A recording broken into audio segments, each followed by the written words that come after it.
The partisans of the Reign of Terror, beaten on the day of the 12th Terminal, could not prevent the banishment of their chiefs and the convention.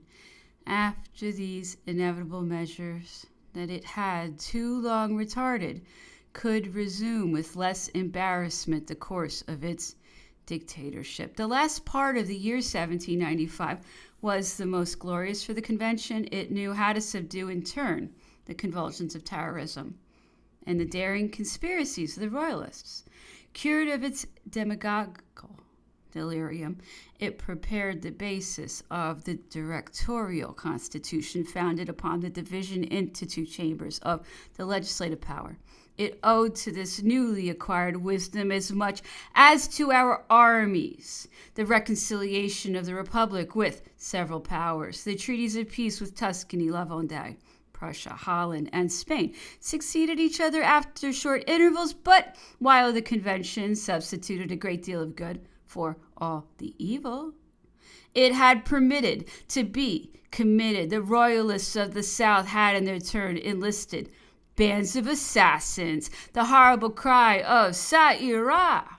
The aristocrats to the lantern had been succeeded by a hymn not less horrible called "The Awakening of the People." An improvident law had ordained the disarming of the terrorists under that name. All the Republicans had been disarmed. It was no longer possible, therefore, to resist the counter-revolutionists.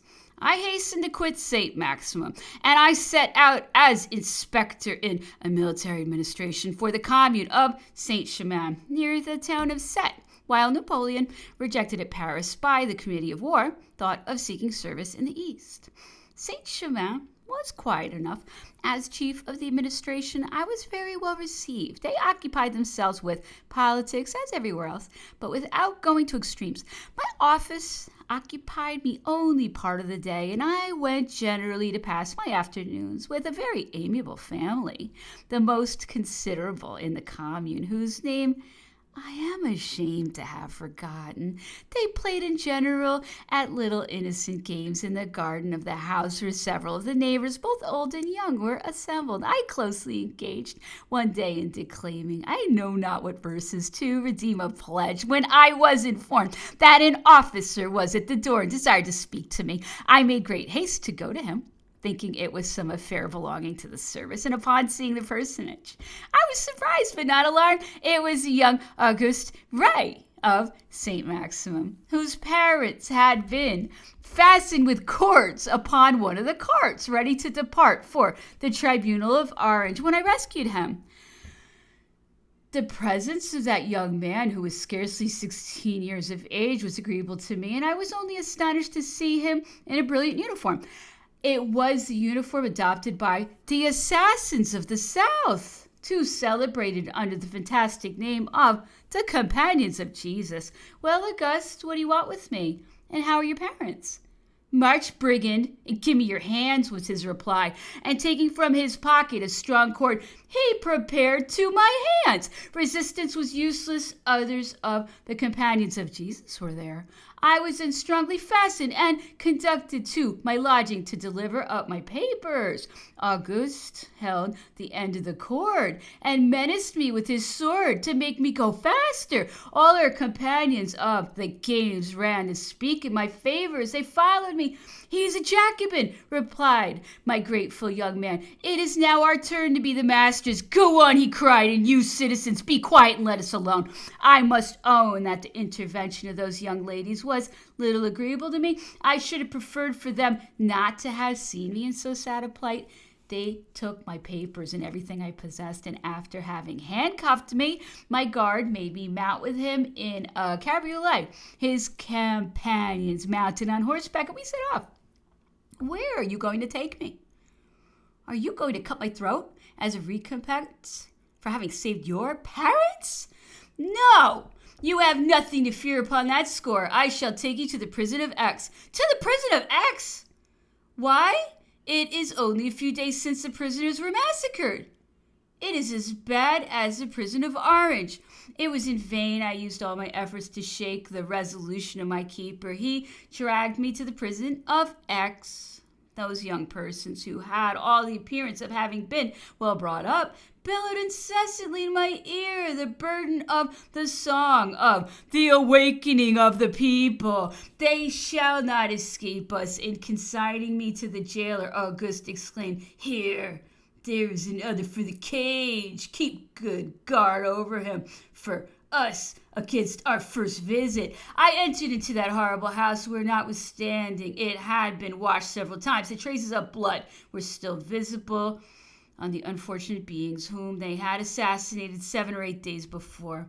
It was again filled. The chamber which I occupied contained about 100 prisoners. That I may not have to speak again of the unfortunate young man, I will observe here that I heard no more of him until several years after. I then heard that after having plunged into every excess of vice, he at length expatriated himself and had died miserably, far distant from his honorable family, who held his conduct in horror. The demagogical party, driven to despair at Paris, organized a last effort more terrible than any of the preceding. The hall of the assemblies invaded was soiled with the blood of the representative pharaoh. The vilest populace committed every excess. In the fatal days of Prairial, the end of May 1795, the convention was, at time, truly great. The calm of Oisy Danglars, its president, the sublime attitude of that assembly, silently seated upon their benches, distant but 2 steps from those who came to murder them, equaled all that history offers us of the most heroic. The factions of 1793 were repulsed after repeated attacks. The revolution of Thermidor ended in the month of Prairial. Doubtless, it could only be from inadvertence that in a history full of talent upon the revolution, those sanguinary wretches of Prairial are repeatedly called patriots. Patriots! And what then was Pharaoh, Boissy Danglars, and their colleagues? This title thus transposed is a stain upon that fine history. Without doubt, the death of the deputy Ram and his companions was heroic.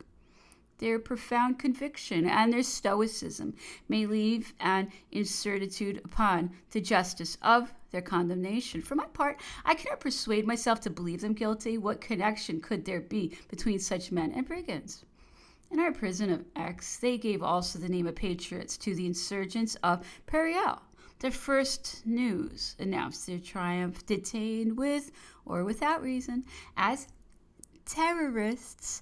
We hoped for our delivery from the victory of the insurgents, but the song of the awakening of the people, which resounded with redoubled energy around us, very soon proclaimed the vanity of those hopes. Very excusable in our position, we had several alert murderers around us, from whom we were fortunately quit with only their ferocious music. More fortunately still, an order from Paris obtained by Napoleon restored me to liberty.